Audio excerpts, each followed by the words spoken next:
ஸ்ரீசக்கர வரதாச்சாரியம் சுத்தசத்வ குருத்தமம் ஸ்ரீநிதிம் ராகவம் வந்தே அபார கருணாகரம். கவசம் கனெக்ட் நேயர்களுக்கு நமஸ்காரம்.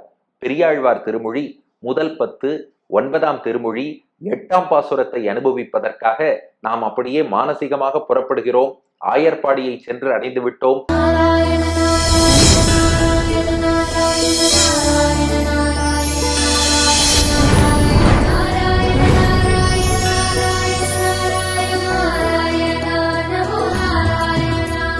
பெரியாழ்வார் யசோதையை குட்டி கண்ணன் அவள் எதிர்பாராத நேரங்களிலெல்லாம் பின்னாடியால வந்து புறம் புல்கி அணைத்து கொண்டு தெய்வீகமான ஆனந்தத்தை தொடர்ச்சியாக தந்து கொண்டே இருக்கிறான். இதுவரை 7 விதமான அனுபவங்கள் பார்த்துட்டோம். இப்ப 8ஆம் பாசுரம் 8வது அனுபவம் கொஞ்சம் வித்தியாசமா கொடுக்க போறான். இது எதிர்பாராத நேரத்துல பெரியாழ்வார் யசோதைக்கு திடீர்னு வந்து கட்டிக்க போறானா. இவன் இங்க வரப்போறான், இவன் நம்மளை கட்டிக்க போறான் அப்படின்னு எதிர்பார்க்கவே இல்லையாம் பெரியாழ்வார் யசோதை. அப்படி வந்தானா? எப்படி வந்தான்? வாருங்கள் பாசுரத்தில் காண்போம். 8வது பாசுரம். மூத்தவை காண முதுமணல் குன்று ஏரி கூத்து உவந்து ஆடி குழலால் இசைப்பாடி வாய்த்த மறையோர் வணங்க இமையவர் ஏத்த வந்து என்னை புறம் புல்குவான் எம்பிரான் என்னை புறம் புல்குவான். மூத்தவை காண முதுமணல் குன்று ஏறி கூத்து உவந்து ஆடி குழலால் இசைப்பாடி வாய்த்த மறையோர் வணங்க இமையவர் ஏத்த வந்து என்னை புறம் புல்குவான் எம்பிரான் என்னை புறம் புல்குவான். இப்ப கிருஷ்ணன் என்ன பண்ணானா, ஆயர்பாடியில ஒரு பெரிய மணல் திட்டு ஒண்ணு இருக்கு. மணல் குன்று அப்படின்னா மலைன்னு சொல்ல முடியாது, ஒரு மணல் முட்டு, மண்ணு முட்டுன்னு நம்ம சொல்லுவோம் இல்லையா, அப்படி ஒரு மணல் குன்று, கொஞ்சம் மணல் குவியலாக இருக்கிறது, கொஞ்சம் ஒரு ரைஸ்டு பிளேஸ்னு வச்சுக்கோங்க. அது மேல போய் ஏறி நின்னானா. ஏறி நின்னு அங்கே நாட்டியமாடி புல்லாங்குழலும் ஊதினானா. எதுக்கு? எல்லாரையும் மயக்க, கோபிகைகளை தன்பால் ஈர்க்க, அதற்காக நாட்டியம் ஆடிக்கொண்டு புல்லாங்குழலும் ஊத தொடங்கினானா கண்ணபிரான். ஊத தொடங்கியதும் என்னாச்சு? பாசுரத்தை பாருங்கள். மூத்தவை காண. மூத்த அப்படின்னா வயதில் மூத்தவர்கள், வயதானவர்கள், பெரியவர்கள்னு அர்த்தம். மூத்தவை அப்படின்னா மூத்தவர்களுடைய கோஷ்டிகள், அந்த ஜனசமூகம், கூட்டம்னு அர்த்தம். மூத்தவை காண, ஊர்ல உள்ள பெரியோர்கள் அத்தனை பேரும் காணும்படி. ஏன்னா அந்த ஊர்ல ஆயர்பாடிக்குன்னு ஒரு சில பெரியோர்கள் இருப்பா இல்லையா, அவ எல்லார் கண்ணிலையும் படணும்னா கொஞ்சம் ஒரு பெரிய மணல் குன்றுல ஏறி அங்கேருந்து அப்படி நாட்டியம் ஆடினான்னா, என்னப்பா இது, யாரோ நாட்டியம் ஆடுறானே அப்படின்னு ஊர்ல உள்ள அந்த பெரியவர்களின் கூட்டம் அதெல்லாம் தன்னை பார்க்கும் அல்லவா. இங்க மணவாள மாமுனிகள் வியாக்கியானம் பாருங்கோ. வயசாலும் ஜாத்யுச்சிதமான வடிவாலும் மூத்த கோபஜனங்களானவை தன்னுடைய சேஷ்டித ரசத்தை காணும்படியாக அவர்கள் அத்தனை பேருக்கும் தன்னுடைய சேஷ்டிதம், தன்னுடைய நாட்டியம் அது எப்படி இருக்கும் அதை காட்டுவதற்காக மூத்தவை காண, மூத்த ஜனங்கள் அத்தனை பேரும் தன்னை காணும்படியாக நாட்டியம் ஆடினான். அடுத்து என்ன பண்ணானா, முது மணல் குன்று ஏறி. இங்க முதுனா உயரமான அர்த்தம். இங்க முதுமை வயதான அர்த்தம் இல்ல. இங்க முதுனா உயரமான மணல் குன்று ஏறி, ஒரு மணல் குன்று ஒன்று, அந்த ஒசரமான மணல் குன்று மேலே ஏறி கிருஷ்ணன் ஏறி நின்னுட்டான். இந்த காட்சியெல்லாம் அப்படியே மனசுல நினைச்சு பாருங்க. ஏன்னா எந்த ரிஷிகளும் இதிகாச புராணங்களிலே வர்ணிக்காத காட்சி நமக்காக பெரியாழ்வார் யசோதை திவ்ய அனுபவத்திலே கண்டு வழங்கியது. ஊர்ல உள்ள பெரிய மனுஷெல்லாம் யார்பாது நாட்டியம் ஆடுறா, நம்ம கிருஷ்ணனான்னு பாக்குறாளாம். முது மணல் குன்று ஏறி, ரொம்ப ஒசரமான ஒரு மணல் குன்று, அது மேல கிருஷ்ணன் ஏறி நின்றான். ஏறி கூத்து உவந்தாடி. கூத்து அப்படின்னா நாட்டியம், நர்த்தனம்னு அர்த்தம். உவந்து, உவந்து என்றால் சந்தோஷமாக, மகிழ்ச்சியாக. ஆடி என்றால் நாட்டியம் ஆடி. கூத்து உவந்து ஆடி, ரொம்ப மனமு வந்து சந்தோஷமாக நாட்டியம் ஆடினானாம். ஏன் நாட்டியம் ஆடினான்னா, இங்க பாருங்க, அற்புதமான ஒரு வியாக்கியானம் மணவாள மாமுனிகள் காட்டுறார். நிலவரையில் கிடக்கிற பெண்களும் விட்டு வந்து காண்கைக்கு உறுப்பாகையாலே குழல் வழியே இசைகளை பாடி பிரீத்தனாய் கொண்டு கூத்தாடி. இங்க ஒரு அற்புதமான ஒரு வியாக்கியானம், ஒரு விஷயமும் மாமுனிகள் காட்டியிருக்கார். அது என்னன்னா, இந்த ஊர் பெரியோர்கள்லாம் இருக்காளே, இவ என்ன பண்ணிட்டாலாம், கோபிகைகள் எல்லாரும் கண்ணபிரானோடு ரொம்ப பேசி பழகி உரையாடி உறவாடி எல்லாம் பண்ணிட்டு இருக்கிறத பார்த்தாலாம். என்னடா இது, நம்ம ஊர்ல உள்ள எல்லா பெண்களும் இந்த ஒரு கிருஷ்ணனோடு இப்படி ஆடி பாடி கூத்தாடின்னு இருக்காளே, இது நம்ம குடும்பமானத்துக்கு சரி வராது. அதனால இந்த பெண்களை எல்லாம் நிலவரைகளுக்குள்ள அடைச்சு வச்சிருவோன்னு அடைச்சு வச்சாலாம். அது என்ன நிலவறைனா, அறைனா ரூம், நில அறைனா நிலத்துக்கு அடியில அண்டர் கிரவுண்ட் ஜெயில், தங்களுடைய வீட்டுக்கு அடியிலேயே அண்டர் கிரவுண்ட் செல் மாதிரி நில அறைகள் ஏற்படுத்தி அதுக்குள்ள பெண்களை அடைச்சு வச்சு, பாருங்க, இதை விட்டு யாரும் வெளியில வரக்கூடாது, அந்த கிருஷ்ணனை பார்க்கப்படாது, பேசப்படாது, அவனோட பழகக்கூடாது, சும்மா ஏதாவது இனிமே எல்லாரும் வெளில வந்து சும்மா கிருஷ்ணனோட ஆடி பாடுறேன் ஏதாவது பண்ணிட்டு இருந்தா தோச்சிருவோம் அப்படின்னு சொல்லி மிரட்டி அடைச்சு வச்சுட்டாலாம். அவர்களுக்கு கிருஷ்ணனை பார்க்காம இருக்க முடியல. அதை விட முக்கியமா நம்ம கிருஷ்ணனுக்கு அவளை பார்க்காம இருக்க முடியல. அதனால என்ன பண்ணானா, அந்த மணல் குன்று இருக்கு பாருங்க, அது மேல ஏறி கூத்து உவந்தாடி நாட்டியம் ஆடினானா. இது எவ்வளவு அழகா மாமுனிகள் ரசிச்சிருக்காரு பாருங்க. அந்த நாட்டியம் எப்படின்னா, கோபிகைகளே என்ன பிரிஞ்சிருக்கிறதா நினைக்காதீங்கோ, மணல் குன்று மேல கிருஷ்ணன் ஆடுறான், கீழே நிலவரைகள் இருக்கான்.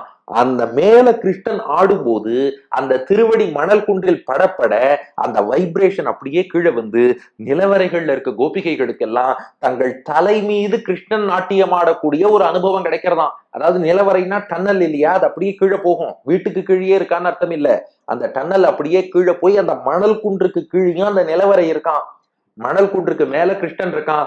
அப்ப மேல அவன் நாட்டியம் ஆடினான்னா, ஏன் இன்னைக்கு இந்த அடுக்குமாடி குடியிருப்புலயே பாக்குறோம் இல்லையா, ஃபர்ஸ்ட் ஃப்ளோர்ல யாரா டான்ஸ் ஆடினா கீழே இருக்கிறவா அதிர்றதும்பா. அப்ப மணல் குன்று மேல கிருஷ்ணன் நாட்டியம் ஆடினான்னா தெய்வீகமான அதிர்ச்சியை கீழே இருக்கக்கூடிய கோபிகைகள் பெறுவார்கள் அல்லவா, அது அவளுக்கு ஆனந்தம் கொடுக்கும் இல்லையா. என்ன பிரிஞ்சிருக்கேன்னு நீங்க கவலைப்படாதீங்க, நான் உங்க கூடவே இருக்கிறேன் என்று உணர்த்துவதற்காகத்தான் கூத்து உவந்தாடி அதன் மேலே கூத்தாடினான். ஆனாலும் கோபிகைகளுக்கு திருப்தி இல்லை, கிருஷ்ணனை சந்திக்கணும்னு ஆசை. கிருஷ்ணன் பார்த்தானா, ஒன்னும் பிரச்சனை இல்லை, நீங்க வாங்கோ, நான் இப்போது குழலூதி உங்களை அழைக்கிறேன் என்று கோபிகைகளை புல்லாங்குழல் ஊதி அழைத்தானா. அதுதான் குழலால் இசைப்பாடி, குழலால் தன் புல்லாங்குழலாலே இசைப்பாடி, இசைப்பாடினான் கண்ணன். இங்க ஒரு வியாக்கியானம் பண்றார் மணவாள மாமுனிகள்.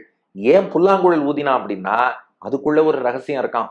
என்னன்னா, இந்த கோபிகைகள் எல்லாம் கிருஷ்ணன் பேர் சொல்லி கூப்பிட்டான்னு வச்சுக்கோங்களேன், அவ வீட்டு பெரியோர்கள் கண்டுபிடிச்சிருவாளாம். ஏ லலிதா, ஏ ராதா, நீ வா நீ வா அப்படி இப்படி கூப்பிட்டான்னா, ஏய் எங்க வீட்டு பெண்ணையா கூப்பிடுற அப்படின்னு சண்டைக்கு வந்துருவாளாம்.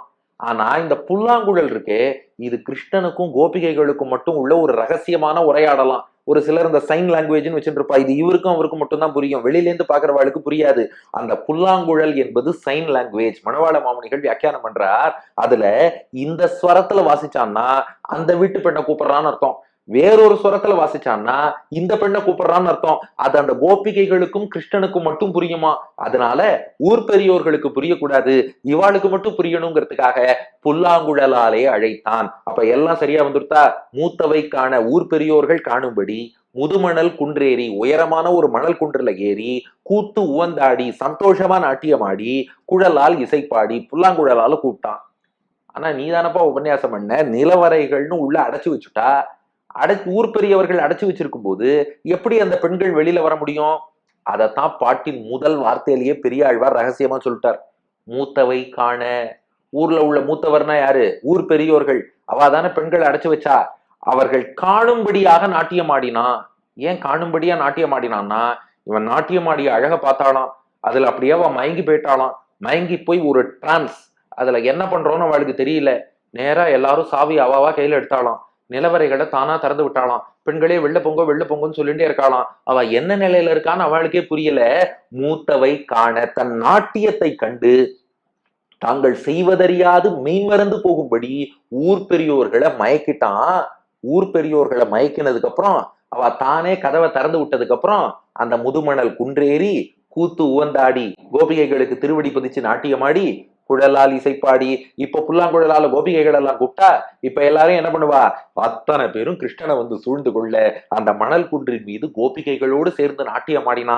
இந்த காட்சியை வாய்த்த மறையோர் வணங்க, ரிஷிகள் எல்லாம் வந்து துதி செய்து போற்றினார்களாக. இது எப்பேற்பட்ட அனுபவம். இந்த அனுபவம் நித்திய சூரிகளுக்கே கிருஷ்ணனோடு நாட்டியமாடக்கூடிய அனுபவம் கிடைச்சுதான் தெரியாது, கோபிகைகளுக்கு கிடைச்சதே என்று வாய்த்த. வாய்த்த என்றால் ரொம்ப பாக்கியம் என்னன்னு அர்த்தம். இந்த ரிஷிகளுக்கு என்ன பாக்கியம்னா, கிருஷ்ணன் அந்த மணல் குன்றுல நாட்டியம் ஆடுறான் இல்லையா, அவனுடைய ஃபுட் பிரிண்ட்ஸ், திருவடி சுவடு பதிஞ்சிருக்குமே, அந்த திருவடி சுவடை வந்து தங்கள் தலைமையில ஒத்தி கொண்டாளாம், அந்த திருவடி சுவடு மீது தலை பதித்தார்களாம். அதுதான் ரிஷிகள் செய்த பாக்கியம். வாய்த்த அந்த திருவடி சுவடிலே தலை வைத்து பாக்கியம் பெற்ற மறையோர் வேதம் வல்லார்களான ரிஷிகள் வணங்க, துதி செய்து போற்றி வணங்கும்படி இமையவர் ஏத்த, இமையவர்னா தேவர்கள்னு அர்த்தம். இந்த ராசலீலை என்னும்படியான கிருஷ்ணன் கோபிகைகளோடு ஆடக்கூடிய நடனம் அதை பார்த்துட்டு இமையவர் தேவர்கள் எல்லாம் வந்து ஏத்த நன்றாக துதி செய்தார்கள். அப்போ ரிஷிகள் அந்த திருவடியையே விழுந்து வணங்கினார்கள், தேவர்கள் துதிப்பாடல்கள் பாடினார்கள். ஏத்துதல்னா துதித்தல்னு அர்த்தம். இமையவர் ஏத்த தேவர்கள் வந்து துதி செய்ய இப்படி நாட்டியம் ஆடின்னு இருக்கான். இது பெரியாழ்வார் யசோதைக்கு தெரிஞ்சு கொடுத்தான். அந்த யசோதை புரிஞ்சுனாலோ இல்லையோ, நம்ம பெரியாழ்வார் யசோதைக்கு தெரியாம இருக்குமா? ஓ, கிருஷ்ணன் குழல் ஊதறான், சத்தம் கேட்கறது, கோபிகைகளோடு நாட்டியம் ஆடுறான், நன்னா ஆடின்னு இருக்கான், நாம போய் பார்க்கலாமா அப்படின்னு பெரியாழ்வார் யசோதை நினைச்சுன்றதாலாம். நீ ஏன் என்ன தேடி வரணும், இப்ப நான் வரேன் பாருன்னு அங்க கோபிகைகளோடு ஆடிக்கொண்டிருந்த கிருஷ்ணன் திடீர்னு அங்க மறைஞ்சுட்டான். கிருஷ்ணன் எங்க போனான்னு கோபிகைகள் தேடுறா. பாட்டு பாருங்க, வாய்த்த மறையோர் வணங்க இமையவர் ஏத்த, அங்க விட்டான். வந்து பெரியாழ்வார் யசோதைட்ட வந்து என்னை புறம் புல்குவான், என்னை வந்து அந்த கோபிகைகள்கிட்ட காட்டின அன்பை விட பெரிய அன்பை எங்கிட்ட காமிச்சு என்னை புறம் புல்குவான், என்னை பின்னாடியால வந்து இருக அணைத்து கொண்டு விட்டான் கண்ணபிரான். எப்பேற்பட்ட கண்ணன்!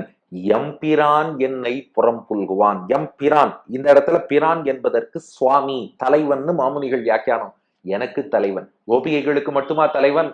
அவன் அம்மாவான யசோதைக்கும் அவன் தானே தலைவன். தாய் என்பதால் அவனை விட நான் ஒன்னும் சிறந்த ஸ்தானம் போயிட்டேன்னு சொல்ல முடியாதே. எம்பிரான், எனக்கும் அவன்தான் தெய்வம், எனக்கும் அவன்தான் தலைவன், எனக்கும் அவன்தான் சுவாமி.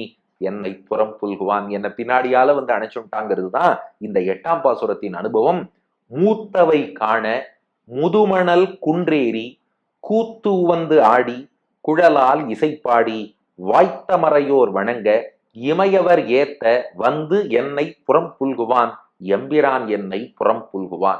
ஊரில் உள்ள பெரியோர்களெல்லாம் வேடிக்கை பார்க்கும்படி ஒரு பெரிய மணல் குன்றின் மீது ஏறி நின்று அதிலே ஆனந்தமாக கூத்தாடி நடனமாடி புல்லாங்குழலாலே இசைப்பாடி பெரிய ரிஷிகளெல்லாம் வந்து அவன் திருவடிகளை வணங்கும்படி தேவர்கள் எல்லாம் ஸ்துதி செய்யும்படி ஆடிய அந்த கிருஷ்ணன் என்னை வந்து அணைச்சின்றான். என் சுவாமியான கிருஷ்ணன் என்னை வந்து அணைத்து கொண்டான். அடியேன் வழங்கும் ஆங்கில வடிவம். As the elders of Gokulam were witnessing the event, Krishna, he stood on top of a sand hill and started dancing with joy, as well as he played his flute. All the gopikas assembled in front of him, devas sang praises on him, rishis worshipped his footprints on the sand. That Lord came and embraced me from behind. My Lord came and hugged me from behind. புறம் புல்குவான் என்பது இதற்கான ஆங்கில வடிவம். இனி இதற்கு அடுத்த பாசுரம் பெரியாழ்வார் யசோதை யோசிச்சு பார்த்தாலாம், என்னது இது, நாம கேட்காமலே வந்து இவ்வளவு அனுகிரகம் பகவான் நமக்கு பண்ணிட்டு இருக்கானே, எதற்காக புறம் புல்குகிறான்? ஏன்னா இது வரைக்கும் ஒரு 8 திருமொழியில என்ன பார்த்தோம்னா, கேட்டாலே எல்லாத்துக்கும் முரடு பிடிச்சுட்டே இருப்பான். அவ்வளவு சாமான்யமா உடனே செய்யவே மாட்டான். எதா இருந்தாலும் அடம் பிடிப்பான். கட்டிக்கோன்னா உடனே வரமாட்டான், ஓடிவான்னா வரமாட்டான், தவழ்ந்து வான்னா வரமாட்டான், செங்கீரை ஆடுனா ஆடமாட்டான், தளர் நடை நடனா நடக்க மாட்டான். இப்ப கேட்காமலே புறம் புல்குதல்னு பண்றானே, இவன் ஏன் இதெல்லாம் பண்ணிட்டு இருக்கான்? யோசிச்சா ஒரு விஷயம் புரிஞ்சுது. அதுதான் அடுத்த பாசுரம். நாளை அனுபவிப்போம். பெரியாழ்வார் திருவடிகளே சரணம்.